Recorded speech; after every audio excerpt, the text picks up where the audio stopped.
الحمد لله الذي خلق كل شيء فقدره تقديرا والصلاة والسلام على من أرسله بالحق بشيرا ونذيرا وداعيا إلى الله بإذنه وسراجا منيرا أما بعد فأعوذ بالله من الشيطان الرجيم بسم الله الرحمن الرحيم يا أيها الذين آمنوا كتب عليكم الصيام كما كتب على الذين من قبلكم لعلكم تتقون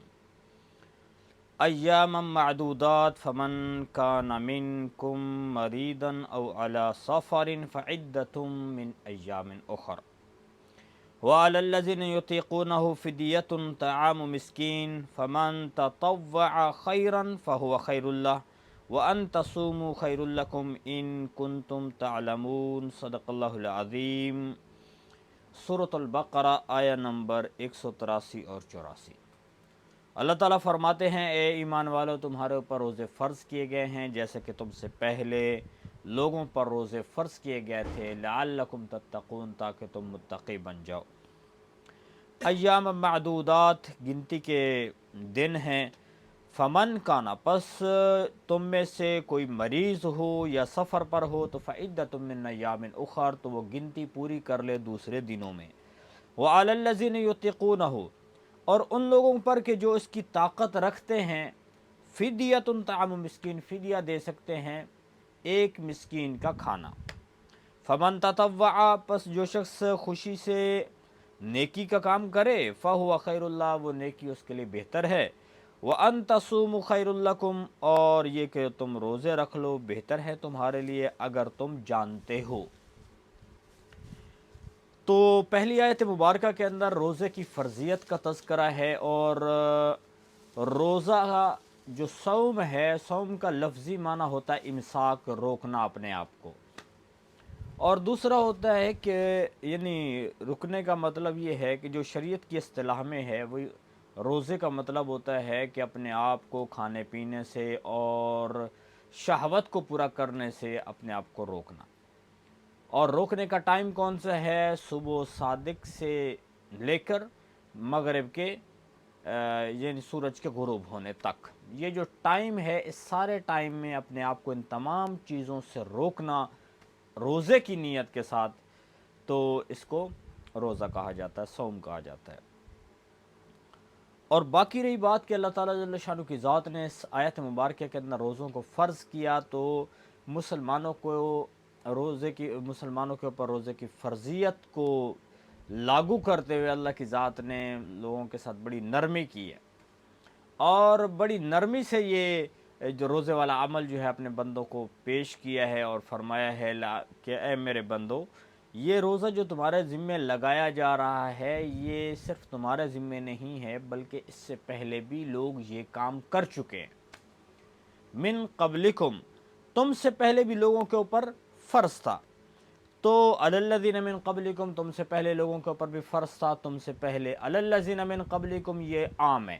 مطلب یہ ہے کہ عام ہونے کا مطلب یہ ہے کہ حضرت آدم علیہ السلام سے لے کر نبی پاک صلی اللہ علیہ وسلم تک جتنے بھی ایمان والے آئے ہیں سب کے ذمے روزہ تھا۔ اب رہی بات کہ روزہ ایسے ہی تھا جیسے سمت کے ذمے ہے، تو اس کی صفات اس کے حالات مختلف ہوتے تھے، مطلب یہ ہے کہ بعض لوگوں اور ان کی تعداد بھی مختلف ہوتی تھی، بعض لوگوں کے ذمے روزے کم تھے، کسی کے ذمے زیادہ تھے، اور پھر بعض لوگوں کے ذمے روزہ جو ہے بہت لمبا ہوا کرتا تھا، جیسے مثلاً جو ہے پہلے آپ صلی اللہ علیہ وسلم کی اس امت سے پہلے جو لوگ تھے ان کے ذمہ ایسا روزہ تھا کہ وہ لوگ مثلا صبح سے روزہ شروع کیا ہے، شام کو جا کے افطار کیا، اور پھر افطاری کے بعد اگر وہ لوگ جب تک جاگتے رہیں تو وہ کھا پی سکتے تھے اور اپنی بیوی سے ہم بستری بھی کر سکتے تھے، لیکن اگر کسی کو نیند آ گئی تو نیند کے بعد پھر وہ دوبارہ سے جو ہے کھانا پینا اور اس کے لیے اپنی بیوی کے قریب جانا یعنی اس سے مباشرت کرنا، تمام کام اس کے لیے حرام ہو جاتے تھے، ممنوع ہو جاتے تھے، کیونکہ اس کا روزہ شروع ہو جاتا تھا۔ تو یہ مختلف یعنی اس کی صفات تھی روزوں کی، تو روزے بہرحال چلتے رہے تمام لوگوں کے اوپر۔ تو اس امت کو بھی کہا گیا ہے کہ یہ وہ روزے ہیں کہ جو صرف تمہارے ذمے نہیں، پہلے لوگوں کے بھی ذمے تھے، اور پھر اگلی بات یہ ہے کہ روزہ جو ہے اس کا اثر کیا ہوگا. روزہ جو ایمان والے کے ذمے لگایا گیا ہے تو اس کے ذریعے سے بندے کو ملے گا کیا. بندے نے جب روزہ رکھ لیا تو اس کو کیا انعام ملنے والا ہے. تو اللہ کی ذات نے فرمایا لعلکم تتقون، تم متقی بن جاؤ گے. اور تقوی ایک ایسی جو ہے بندے کے پاس قیمتی چیز ہے کہ جس کی برکت سے بندہ دنیا اور آخرت میں تمام مشکلات سے بچ جاتا ہے. اور آخرت کی کیا مشکل ہے؟ جہنم سے بچ کے جنت میں جانا. اور دنیا کی کیا مشکلات ہیں کہ دنیا کے اندر بھی مختلف پریشانیاں انسان کو گھیرتے رہتے ہیں. جب انسان کوئی غلطی کرتا ہے تو غلطی کی وجہ سے اس کے اوپر پریشانی حملہ آور ہو جاتی ہیں، کیونکہ شیطان چاہتا ہی یہی ہے کہ بندہ پریشان رہے. تو اللہ کی ذات نے فرمایا لعلکم تتقون، تاکہ تم متقی بن جاؤ. تو اس بندے کو تقوی مل جائے گا، متقی ہو جائے گا. تو یہ اس کو سب سے بڑی قیمتی چیز ملنے والی ہے. تو روزے پہلے بھی امتوں کے ذمے رہے اور اس امت کے بھی ذمے ہیں، اور یہ فریضہ ہر ایمان والے کو ہر ماہ رمضان کے اندر جب وہ عاقل بالغ مسلمان جو ہے، جب وہ صحت مند تندرست ہے تو اس کے ذمے روزہ ہو جاتا ہے، اور اس کے ذریعے سے اس کو تقوی کا انعام ملتا ہے. اور ہیں وہ کتنے دن؟ اللہ کی ذات نے یہ بھی فرما دیا ایام معدودات، وہ گنتی کے دن ہیں. یہ نہیں ہے کہ ساری زندگی پورا سال تم نے روزہ رکھنا ہے، گنتی کے دن ہیں، 29-30 دن ہیں، بس یہی روزے رکھنے ہیں. اور اس آیت مبارکہ کے اگلے حصے میں فمن کان منکم مریضن، کچھ لوگ ایسے بھی ہیں کہ جن کو اللہ کی ذات نے اس روزے والے عمل کے حوالے سے اس کو چھوٹ بھی دی ہے، اس کو رخصت دے دی ہے. جیسے مثلا اگر کوئی مریض ہے، اب ایسا نہیں ہے کہ روزہ فرض ہو گیا تو بھائی سب کے ذمے روزہ لگ گیا ہے، بلکہ اللہ کی ذات نے جیسے فرمایا نا کہ ہر بندے کی طاقت کے، انسان کی جو طاقت جس کام کی طاقت انسان رکھتا ہے اللہ تعالیٰ نے وہی چیز اپنے بندے کے ذمے لگائی ہے. لا یکلف اللہ نفسا الا وسعها، جو اس کی طاقت سے باہر ہے وہ اس بندے کے ذمے ہی نہیں ہے. تو فرمایا کہ جو بندہ ٹھیک ہے اس کے ذمہ روزہ، جو مریض ہے فمن کان منکم مریضا، یعنی ایسا مرض اس کو لگا ہوا ہے کہ اگر اس نے روزہ رکھا تو اس کا مرض بڑھ جائے گا. اگر اس نے روزہ رکھا تو روزے کی وجہ سے وہ مرض شدت اختیار کر جائے گا اور اس کے لیے برداشت کرنا مشکل ہو جائے گا، یا وہ مرض اس کو ہلاکت کی طرف ہلاکت میں ڈال دے گا. تو پھر جو ہے کہ اس کو روزہ چھوڑنے کی رخصت ہے. اور دوسری رخصت کس بندے کو حاصل ہے؟ وَعَلَىٰ سَفَرٍ، اور جو سفر پر ہو. یہاں پر جو مفسرین ہیں وہ فرماتے ہیں کہ اللہ کی ذات نے یہ نہیں فرمایا مریضاً او مسافراً، یعنی مریض ہو یا مسافر ہو. مسافر اللہ کی ذات نے لفظ کو بدلا ہے وَعَلَىٰ سَفَرٍ، جس کے ذریعے سے اس بات کو یعنی بتانا مقصود ہے کہ ایک بندہ کچھ چھوٹے موٹے سفر پہ ہو، 2-4-5 کلومیٹر، 10 کلومیٹر، 20 کلومیٹر کے سفر پہ جا رہا ہے تو اس کو روزہ معاف نہیں ہے. معاف ہونے کا مطلب اس کے لیے رخصت نہیں ہے. تو معافی تو نہیں ہوتی لیکن بعد میں اس کو رکھنا ہوتا ہے. مطلب یہ کہ ابھی وقتی طور پہ اس کے لیے رخصت نہیں ہے کہ وہ روزہ چھوڑ دے. اعلیٰ سفرین کا ورڈ جو ہے یہ بتا رہا ہے کہ وہ تھوڑا لمبے سفر پہ جا رہا، اور جس کی وضاحت اللہ کے نبی صلی اللہ علیہ وسلم نے حدیث مبارکہ کے اندر فرما دی کہ جو بندہ اتنے سفر پر ہو کہ جس سفر کو 3 دن اور 3 رات میں بندہ طے کر پائے، اور جس کو یہ مقدار جو 48 میل یعنی بتائی جاتی ہے آج کل کے اعتبار سے، بعض حضرات اس کو یعنی 77 کلومیٹر اور بعض حضرات تو 93 کلومیٹر تک بھی بہرحال اس کو لے جاتے ہیں، مختلف اس کی مقدار انہوں نے بتائی ہے. تو 48 میل کا سفر ہو تو اس کے ذمے یہ ہے کہ وہ بندہ اس کو رخصت ہے، وہ روزہ نہ رکھے، وقتی طور پہ وہ روزے چھوڑ دے، اور پھر اس کے بعد کیا کرنا ہے؟ اس نے جا کے روزے رکھنے ہیں. اور ایک اور چیز بھی اس میں خیال کرنا پڑے گا کہ ایک تو اتنا لمبا سفر ہو اور پھر وہ کتنے دن تک چلتا رہے تو مسافر کہلائے گا. اللہ کے نبی صلی اللہ علیہ وسلم نے فرمایا جب تک وہ چل رہا ہے، اگر ایک مقام پہ وہ 15 دن ٹھہرنے کی نیت نہیں کر لیتا تو وہ مسافر شمار ہوگا. چاہے وہ پورا مہینہ چل رہا ہے، مہینے کے لیے نکلا ہوا ہے، یعنی چلا وہ ایک جگہ پہ ٹھہرتا نہیں ہے، 5 دن وہاں گزارے، 2 دن وہاں گزارے، 3 دن وہاں گزارے، چلتا پھرتا رہتا ہے، تو وہ جتنا بھی دور تک یعنی چلتا رہے گا جب تک وہ مسافر شمار ہوگا. اگر 15 دن ایک مقام پہ ٹھہرنے کی اس نے نیت کر لی اب یہ مسافر نہیں کہلائے گا، یہ مقیم ہو جائے گا، تو اس کے ذمہ روزہ بھی ہو جائے گا۔ تو جو دو لوگ ہیں جن کو اللہ کی ذات نے رخصت دی ہے کہ وہ کیا کر سکتے ہیں، روزے کو، یعنی ان کو روزہ وقتی طور پہ وہ اس کو چھوڑ دیں، فعدۃ من ایام اخر، اور پھر وہ روزے جو چھوٹ گئے تھے ان کی گنتی بعد میں وہ مکمل کر لیں، فعدۃ من ایام اخر وعلی الذین یطیقونہ۔ اور یہاں پہ یہ جو آیت مبارکہ ہے، اس آیت مبارکہ کے اندر اللہ تعالیٰ فرماتے ہیں وعلی الذین یطیقونہ، وہ لوگ جو روزے کی طاقت رکھتے ہیں وہ روزہ رکھ لیں، یا فدیۃ طعام مسکین، وہ چاہے تو ایک مسکین کے کھانے کے برابر فدیہ بھی دے سکتے ہیں۔ اور یہ جو حکم ہے یہ یعنی پہلے تھا، اور بعد میں جو دوسری آیت مبارکہ نازل ہوئی فمن شہد منکم الشہر فلیصمہ، یہ جو آیت مبارکہ کا حصہ ہے، یہ بعد والے میں جو آیت نازل ہوئی، تو اس کے بعد تو تندرست بندہ فدیہ نہیں دے سکتا تھا، نہ دے سکتا ہے، اس کے ذمہ تو روزہ ہی ہے، لیکن اس سے پہلے شروع میں جب یہ روزہ فرض ہوا تو اس وقت ایمان والوں کو رخصت تھی کہ جو تندرست ہے اس کو وہ روزہ رکھ لے تو بہت اچھی بات ہے، اگر روزہ نہیں رکھ سکتا تو وہ اس کے بدلے میں فدیہ دیتا ہے تو بھی ٹھیک ہے، رخصت ہے۔ سلمہ بن اکوع رضی اللہ عنہ فرماتے ہیں کہ ابتدائی اسلام میں جب ہمارے ذمہ، یعنی ابتدائی طور پہ جب ہمارے ذمہ روزے لگے تو اللہ کے نبی صلی اللہ علیہ وسلم نے ہمیں یہی بات فرمائی، یہ آیت مبارکہ نازل ہوئی تو ایمان والوں کو رخصت تھی کہ جو طاقتور ہیں، تندرست ہیں، وہ چاہے تو روزہ رکھ لیں، چاہے وہ فدیہ دے دیں، دونوں طرح سے ان کو اجازت تھی۔ لیکن جب دوسری آیت مبارکہ فمن شہد منکم الشہر فلیصم، کہ جو میں رمضان کو پائے اس میں حاضر ہو، ٹھیک ہے، تو اس کے ذمہ ہے کہ فلیصم، وہ روزہ ہی رکھے، اب اس کو فدیہ دینے کی اجازت نہیں ہے، فدیہ اب ہو جائے گا صرف مریض کے لیے، یہ شیخ و فانی کے لیے۔ تو یہ پہلے یہ حکم تھا، اور حضرت معاذ بن جبل رضی اللہ تعالی عنہ سے کی روایت بھی ہے، ان سے بھی حدیث ہے کہ جو مسند احمد کے اندر ہے، اور لمبی حدیث ہے، اس کا خلاصہ یہ ہے کہ اللہ کے نبی وہ فرماتے ہیں کہ جو جیسے نماز جو ہے اس میں تغیرات، نماز کے معاملات میں تبدیلی آتی رہی، ایسے ہی روزے کے معاملات میں بھی 3 تبدیلیاں ہوئی ہیں، نماز کے حوالے سے 3 تبدیلیاں ہوئیں، ایسے ہی روزے کے معاملے میں بھی 3 تغیرات آئے ہیں، 3 تبدیلیاں آئی ہیں، اور وہ کیا تھیں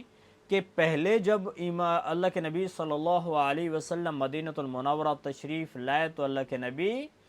3 روزے رکھا کرتے تھے مہینے میں،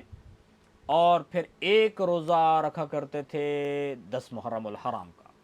لیکن جب اس کے بعد جب روزہ فرض ہوا یہ رمضان المبارک کا، تو نبی پاک صلی اللہ علیہ وسلم پھر یہ روزے رکھا کرتے تھے، اور اس میں اجازت اتنی تھی کہ جو روزہ رکھ لے تو ٹھیک ہے، اگر بندہ فدیہ دینا چاہے تو فدیہ بھی دے سکتا ہے۔ اس طرح سے ایمان والوں کے ذمے تھے روزے۔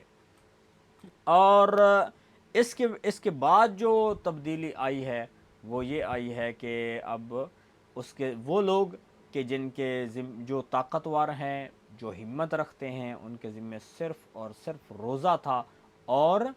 کچھ نہیں تھا۔ اور تیسری تبدیلی یہ آئی کہ پہلے جو لوگ تھے ان کے یعنی روزے میں تھوڑا فرق بھی تھا، یعنی ٹائم کے حوالے سے۔ وہ کیا تھا کہ صبح کے وقت سے لے کر شام تک روزہ چل رہا ہے، اور افطاری کے بعد جب تک جاگ رہے ہیں کھا پی سکتے ہیں، بیوی کے قریب جا سکتے ہیں، لیکن اگر سو گئے تو پھر اب نہیں اٹھ سکتے، یعنی پھر وہ اب کھا پی نہیں سکتے ہیں، اگر درمیان میں رات کو آنکھ کھل گئی تو اب کھا پی بھی نہیں سکتے اور بیوی کے قریب بھی نہیں جا سکتے ہیں۔ تو یہ روزے میں تیسری تبدیلی تھی۔ تو اس اعتبار سے یعنی روزے کے اندر جو تبدیلی آئی ہے، تو اللہ کے حضرت معاذ بن جبل رضی اللہ عنہ فرماتے ہیں کہ یوں روزے میں 3 قسم کی تبدیلیاں، اور اللہ کے نبی پھر ایمان والوں کے لیے بعد میں اللہ کی ذات نے آسانی فرما دی، اور وہ تبدیلی اور وہ کیا آسانی فرما دی کہ صبح سے لے کر شام تک روزہ رکھو، پھر رات کے وقت میں بھی ایمان والوں کو رخصت مل گئی کہ وہ صبح صادق تک جو درمیان کا ٹائم ہے سو جائیں، اور رات کے وقت میں کیا کر سکتے ہیں، وہ کھا پی بھی سکتے ہیں، بیوی سے ہم بستری بھی کر سکتے ہیں۔ تو یہ 3 تبدیلیاں روزے میں آئیں۔ یعنی پہلی تبدیلی کیا، پہلا روزہ کیا تھا کہ 3 روزے تھے، 1 محرم الحرام کا، پھر رمضان کے روزے آ گئے، لیکن اس میں تھوڑا چھٹکارا تھا کہ جو